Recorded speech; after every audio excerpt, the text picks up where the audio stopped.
job. You want to get to it? Nope.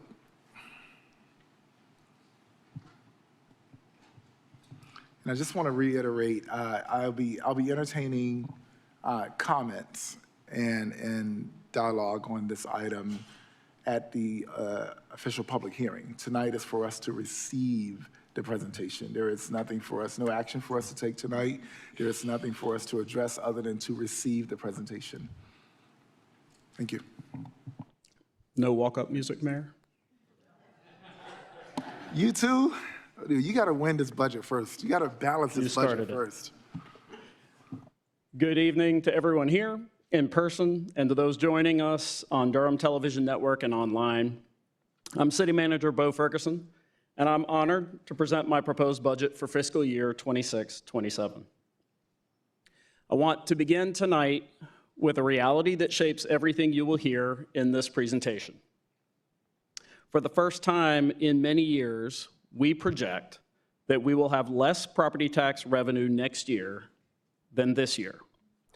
Our general fund revenues are smaller than last year's. No City of Durham administration in recent memory and no City of Durham City Council has ever built a budget under these circumstances. This decline is driven almost entirely by a one-time factor: the unusually large volume of successful property tax appeals following last year's revaluation, particularly of major commercial properties, which resulted in substantial refunds. These refunds reduce both the current year's revenues and next year's revenues. While this creates a difficult reset this year, we expect revenue growth to resume in future years once this budget adjustment is behind us. We are also navigating inflation, rising fuel and operating costs, and increasing service demands from a growing city. Our position vacancies are dropping, which is a great trend, but that also adds to the cost of providing public services every day. In a year like this, our responsibility is to practice careful stewardship, to protect core services, to care for our workforce, and to invest where our residents need it most.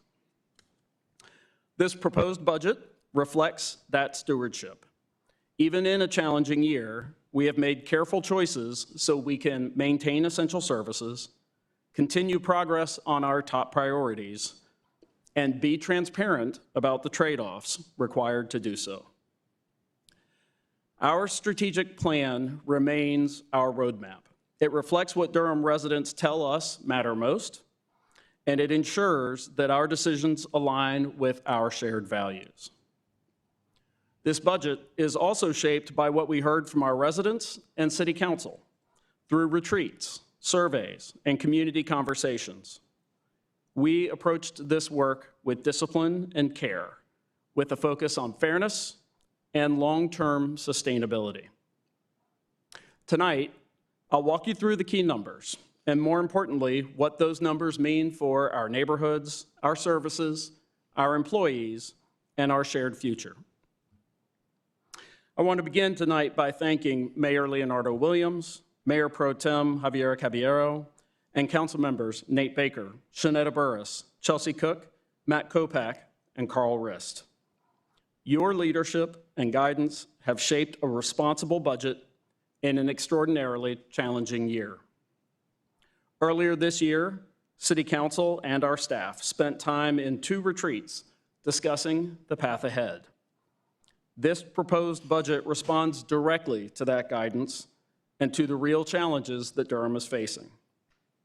By the end of this presentation, I hope you'll see that this proposed budget reflects Durham's values and positions us to navigate the coming year with care, discipline, and prudent stewardship of taxpayer dollars. This is a responsible proposed budget for a challenging time. Families are feeling the strain of rising prices, and city government faces those same pressures. Inflation and increased fuel prices are putting a pinch on everything we do. Durham continues to grow, but this year our costs are growing faster than our revenues. This budget protects the essential services that our residents rely on, from public safety to clean water to safe and well-maintained streets and sidewalks, while making targeted investments in our highest priorities.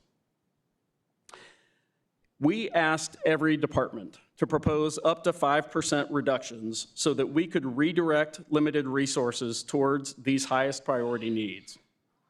While not all of those proposed cuts were incorporated into my budget, departments identified many substantial reductions that did help us balance this year's budget. I want to thank our department leadership, many of whom are here tonight, for helping us achieve thoughtful savings through this process. But one word does stand out above all others as we announce this year, and that is unprecedented. As I mentioned earlier, for the first time in many years, our revenues are smaller than the previous year, and our general fund is smaller than last year. That reality required difficult, disciplined decisions. Our revenue picture is more constrained than we expected, and several factors shaped this year's budget related to that. Pay and benefits costs are up, and the cost of benefits continues to rise, while vacancies are trending downward. Sales tax revenues are growing more slowly than in prior years. Inflation is driving up costs for fuel, equipment, and supplies.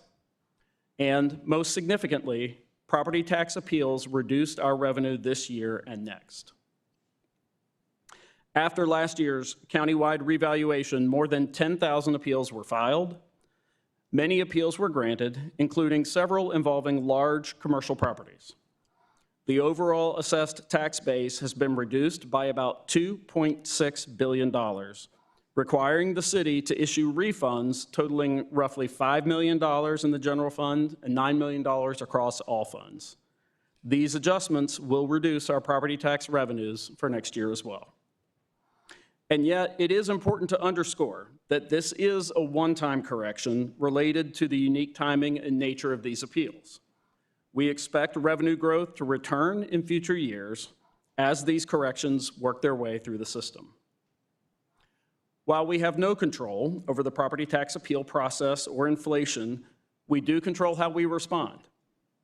We acted quickly, we sharpened our assumptions, and we took a more conservative approach to balancing this budget while still making meaningful progress on our highest priorities.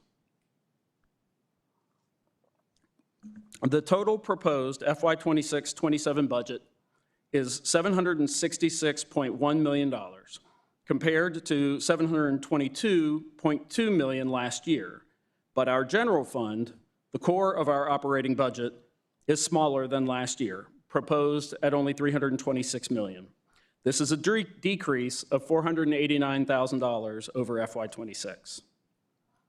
Despite the loss of property tax revenue, I am proposing a budget tonight with no property tax rate increase. For a median valued home of approximately $424,000, this results in a city tax bill of about $1,853 next year. At a time when residents are feeling financial pressure, the ability to maintain the current tax rate of 43.71 cents per $100 of assessed value is a significant accomplishment, and it was a key priority identified by the City Council in our February budget retreats. Even as the general fund dips this year, personnel expenses increased by $8.4 million. Operating expenses have decreased by $7.3 million, in large part thanks to the hard work of our departments to find cost savings, allowing us to protect core services and maintain a balanced budget without raising taxes. Water and sewer rates will increase by 12% for the average customer. Our goal is to have modest annual sustainable rate increases to minimize the impact on our customers while also covering our increasing operating, capital improvement, and regulatory costs. Stormwater and parking rates remain unchanged. Fee adjustments are proposed for development review services and certain parks and recreation rental use fees and programs. Despite all these challenges, our financial footing remains strong. We have a healthy fund balance well above our reserve policy, and we're proposing to use $2.2 million of that fund balance for one-time departmental needs from this budget. Because this fund balance is strong, we continue to hold a AAA bond rating from all three major agencies, saving taxpayer dollars on long-term borrowing. Even in a year of constrained revenues, our priorities remain clear: protect core services and invest where it matters most so our investments have the greatest impact. Public safety is one of our most essential responsibilities and one that our residents value most. The city has made significant investments in a range of public safety efforts, both traditional and non-traditional, over the last 5 years. Our commitment to public safety and the employees who provide these life-saving services remain strong. I'm proud that this budget includes authorizing 16 new fire department positions to staff Ladder Company 8, ensuring strong response times as our city grows. These positions won't be brought online until later this year when existing firefighter vacancies are filled, but we are committed to activating Ladder Company 8 to meet the needs of our growing city.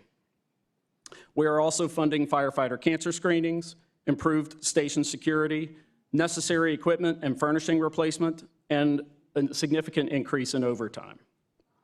We also remain committed to a comprehensive, evidence-informed violence reduction plan, a joint effort with Durham County to measurably reduce gun violence using a community-wide approach. This work is underway now and will continue throughout this coming year.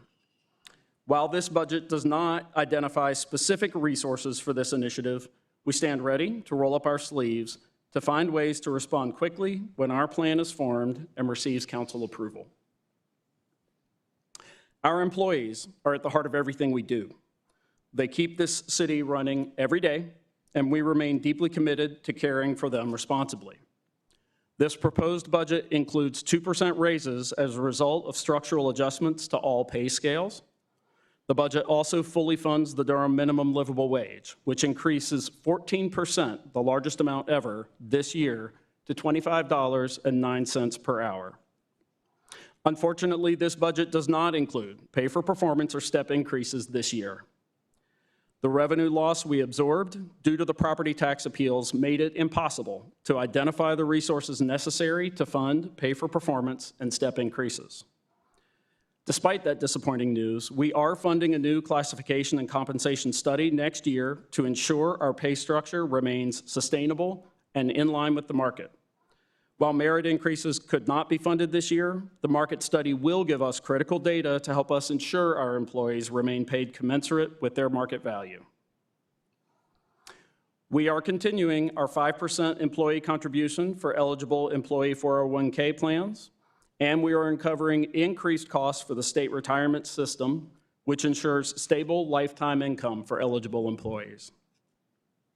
We are also absorbing nearly all of the 8% increase in health insurance and 3% increase in dental insurance, with only modest increases passed on to employees who have co-pays, who have pay a share of their premiums. These investments demonstrate our continued commitment to offering a strong, competitive premium benefits package. We are making a major reimagined commitment to addressing homelessness in this budget. Together with Durham County and our partners across the Durham continuum of care, we are completely rethinking how homelessness services are delivered in Durham. Our new strategic framework to prevent and end homelessness calls for a $13 million community investment in the first year alone, including $9 million in direct rental assistance. The city is committing $4.55 million of those dollars in one-time federal and ARPA interest dollars to support the first year of that effort. We're making a large initial investment in this work, and we're calling on our partners in Durham County, Duke University, A.J. Fletcher, the Durham Continuum of Care, and our philanthropic community to do so as well, so we can fully fund our year one commitment.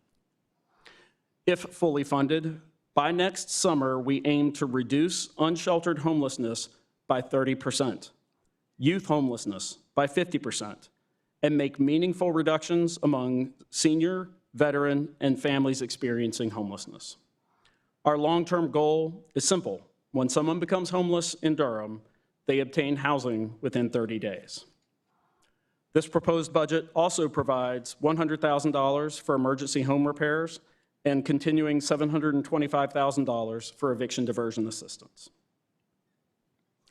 Reliable public transit remains essential to our city, and the progress we've made is being noted. As you heard earlier this evening, Go Durham has been recognized by the North Carolina Public Transportation Association as the Urban Transit System of the Year for 2026.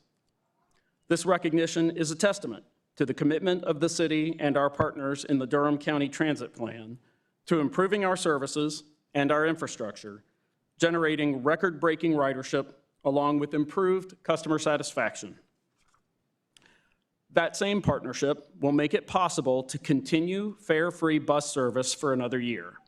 And we're grateful that our partners at Durham County and Go Triangle have expressed their support to provide an $8.2 million one-time contribution to our transit fund from the Durham County Transit Plan to make this happen. However, the long-term sustainability of fare-free transit will require serious discussions amongst all of the funding partners, and we look forward to that work in the coming year. Alongside the investments I've just outlined, this budget also requires us to confront some difficult trade-offs to keep our resources focused where they matter most. This budget does include a small number of staff reductions. 9 positions are being eliminated in this proposed budget. 4 of those positions are currently vacant.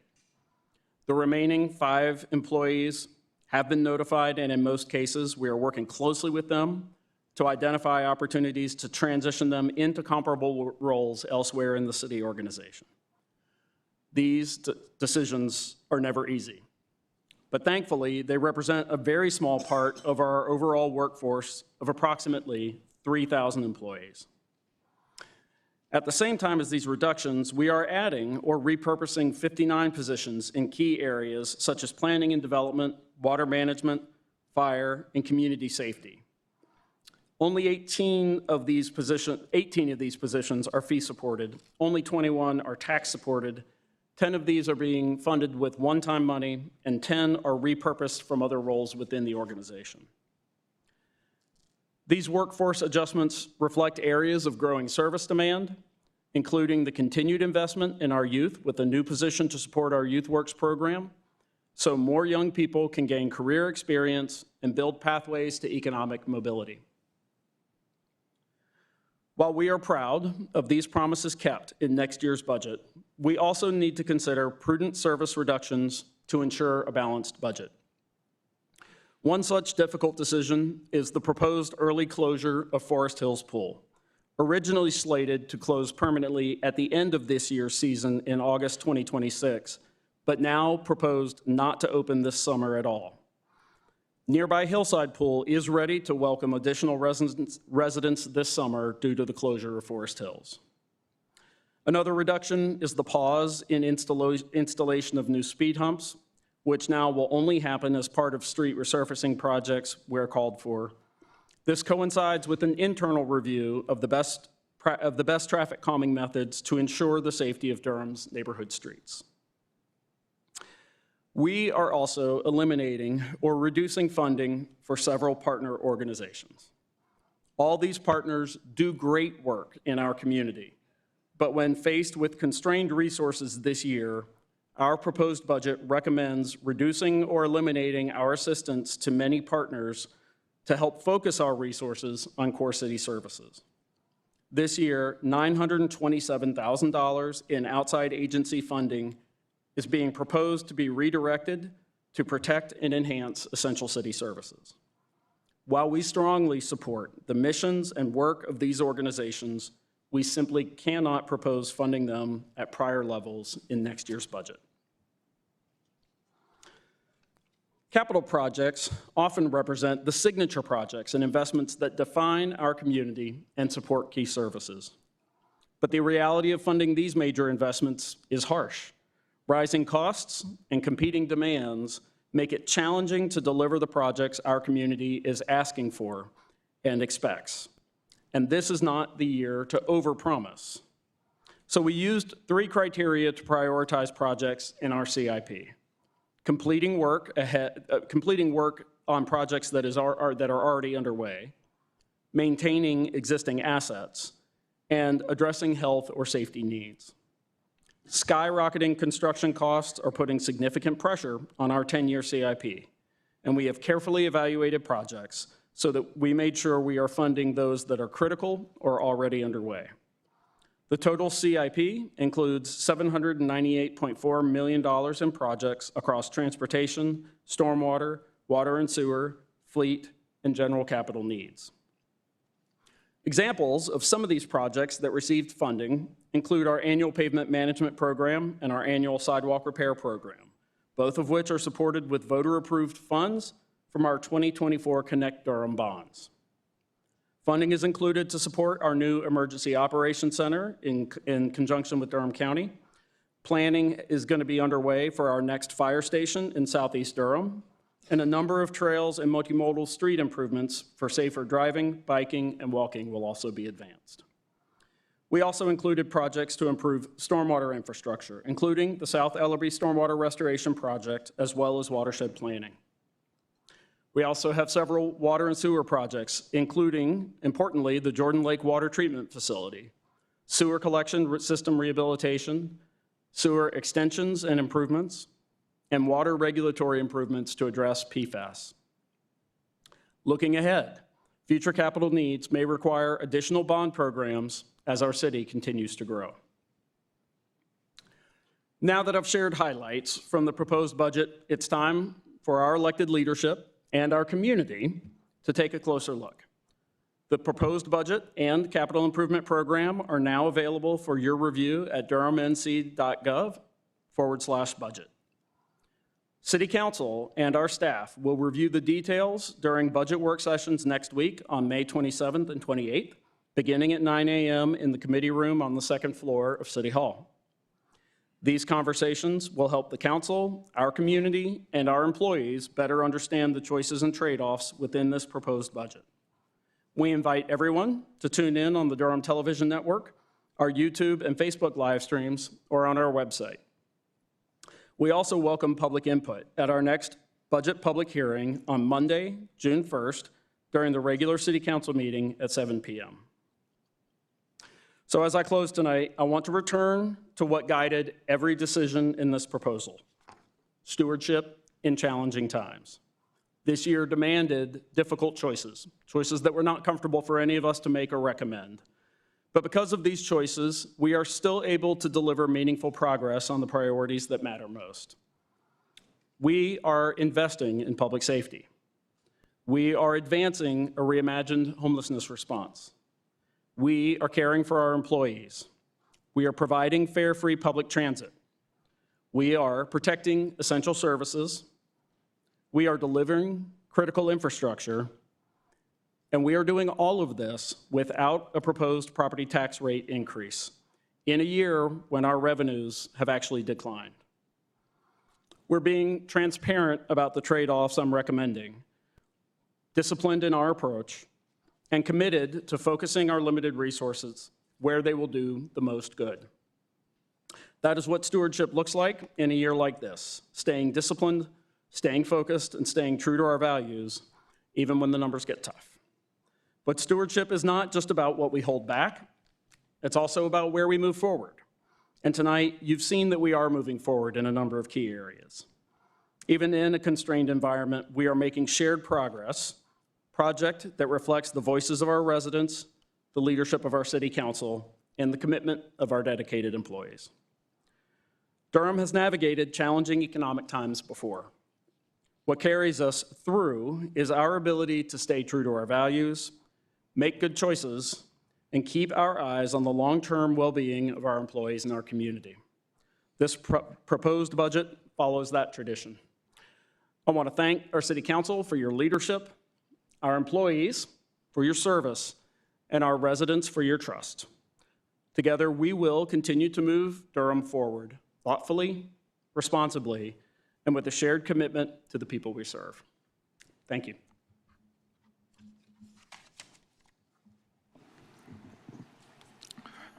Thank you, Mr. Manager.